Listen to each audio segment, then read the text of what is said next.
काका तुमचं वय किती? 75 76 आहे. 76 वर्ष. तुम्ही वारीला कधीपासून येताय? 5 वर्षापासून. कुठलं गाव तुमचं? लातूर जिल्ह्यात निलंगा तालुका सरवडी. इकडे बघा कॅमेरामध्ये बघून बोला तुम्ही. लातूर जिल्हा. लातूर जिल्ह्यावर तालुका निलंगा. एसटीने आलो. आता कॅमेरा एसटीने आली. मग आता इथं पायी पायी जाणार की पायी जाणार? पायी. कुणाच्या वाहनात जाणार नाही. कुणाच्या वाहनात जाणार नाही. तुमचा हात पाय वगैरे काय दुखतात का? काहीच नाही. इथं वारीत आल्यावर काहीच दुखत नाही. वारीत आल्यावर काही भगवंताची कृपा आहे जीवावर. वारीत आल्यावर काहीच दुखत नाही. बरं तुमचा शेतीवाडी आहे का घरी? शेती आहे ना. 10 एकर आहे. 10 एकर. हे सरकार बद्दल काय म्हणणं आहे तुमचं आलेलं? सरकार बद्दल आतापर्यंत शेतकऱ्याचं जे काही देणं आहे सरकारनं काहीच दिलं नाही. कर्जमाफी नाही. विमा देतो म्हणून ढकली. आतापर्यंत बऱ्याच लोकांचं देतो म्हणून आश्वासन दिलं सरकारनं. सगळं खोटा सरकार आहे. खोटं सरकार आहे. काहीच देत नाही. ढकली एखादी योजना काढलं तर त्याच्यात जात काढी लावणार आणि त्याच्या भातून पोचू देणार नाही. अशा प्रकारचं यांचं कार्य आहे. येणाऱ्या काळात यांनी जर शेतकऱ्याला काहीतरी बरं केले, काहीतरी शेतकऱ्याच्या मर्जी सरकार दिलं तर धेने आबादित राहतील. नाही तर ज्या आज महागल्या काळात खासदारकी ह्या सरकारला जी झोला बसला त्याच्यापेक्षा ज्या झोला बसल्याशिवाय राहणार नाही. आरक्षण आहे, कर्जमाफी आहे. अनेक आमच्या सोयाबीनला 5,000 भाव आहे, 4,000. आणि महागल्या सरकारनं खतावर, औषधावर, बियाण्यावर सबसिडी दिली. सबसिडी बंद केलं. 20% GST आमच्या बोकांडी बसवलं.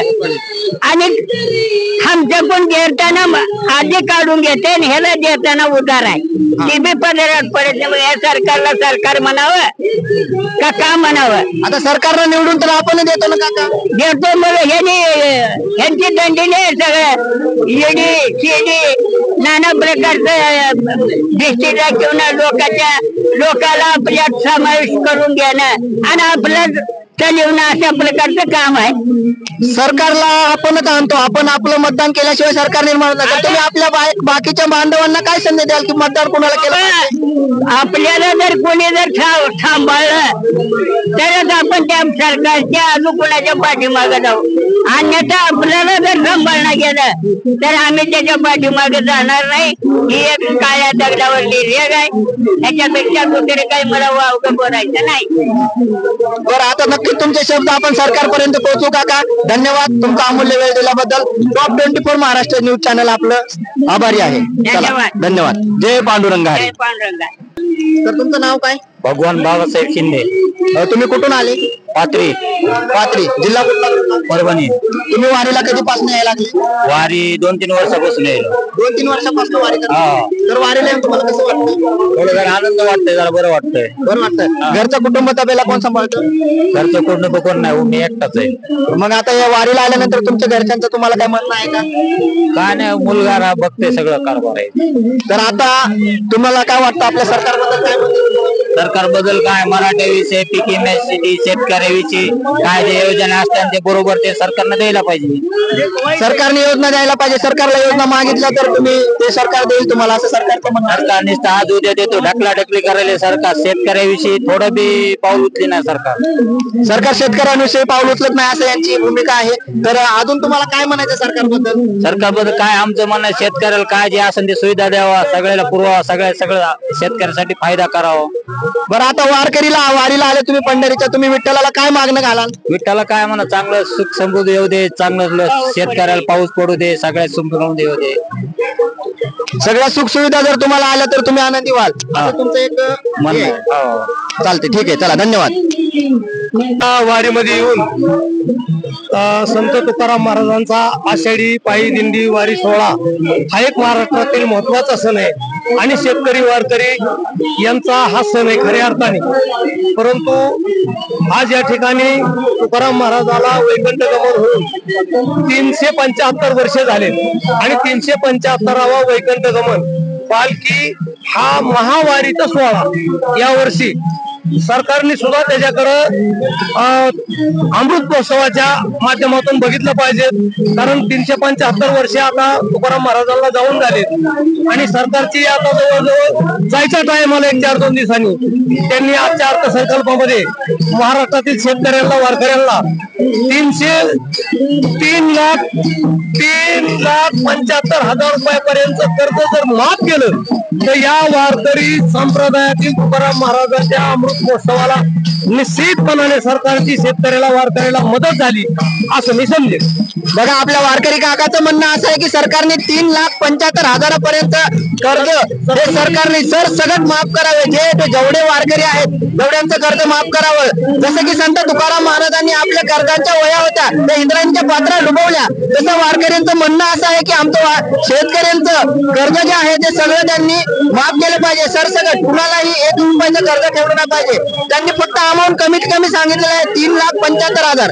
तर का काही असं कधीपर्यंत झालं असं वाटतं तुम्हाला? असं मला वाटतं यांनी काय केलंय, 2014 साली वेगळा नेम लावला, 2015 साली कर्जमाफी आली, त्याच्यानंतर त्यांनी वेगळा नेम लावला. तर असा कुठेही निकष लावला नाही पाहिजे.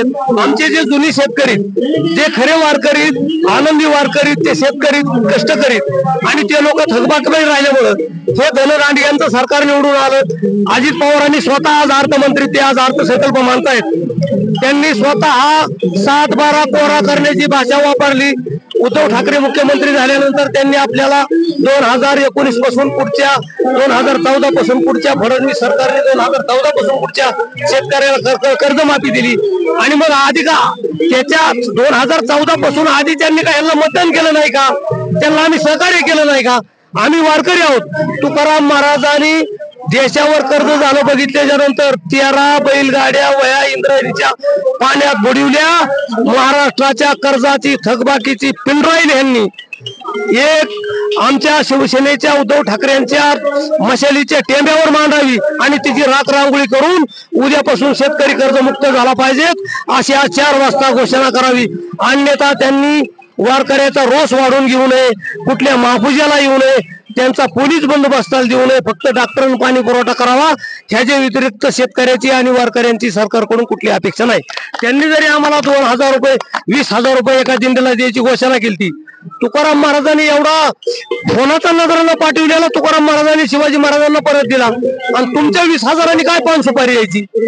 बघा, तर काकांचं म्हणणं असं आहे की संत तुकाराम महाराजांनी छत्रपती शिवाजी महाराजांनी दिलेला त्यांना नजराना, सोन्याचा हिऱ्या मोत्यांचा नजराना त्यांनी परत केला. तर त्यांचं म्हणणं असं आहे की आम्हाला तुमचा 1 रुपया नको, फक्त सरकारनं शेतकऱ्यांच्या अंगावरचं जे काही कर्ज आहे ते माफ करावं आणि जे काही वारकरी वारीला चाललेत पंढरपूरला, देऊळ येथून पायानी वारी करत, तर त्यांना फक्त आणि फक्त पाणी पुरवठा आणि वाटेमध्ये डॉक्टरांची सोय करावी, जेणेकरून कुठल्या वारकऱ्यांना काही झालं, चक्कर येऊन वगैरे पडला, कारण पल्ला खूप लांबचा आहे.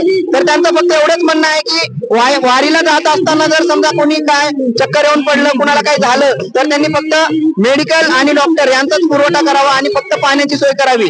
बाकी पैशांची त्यांना काही अपेक्षा नाही, असं आपल्या वारकऱ्यांचं म्हणणं आहे. चला, धन्यवाद काका.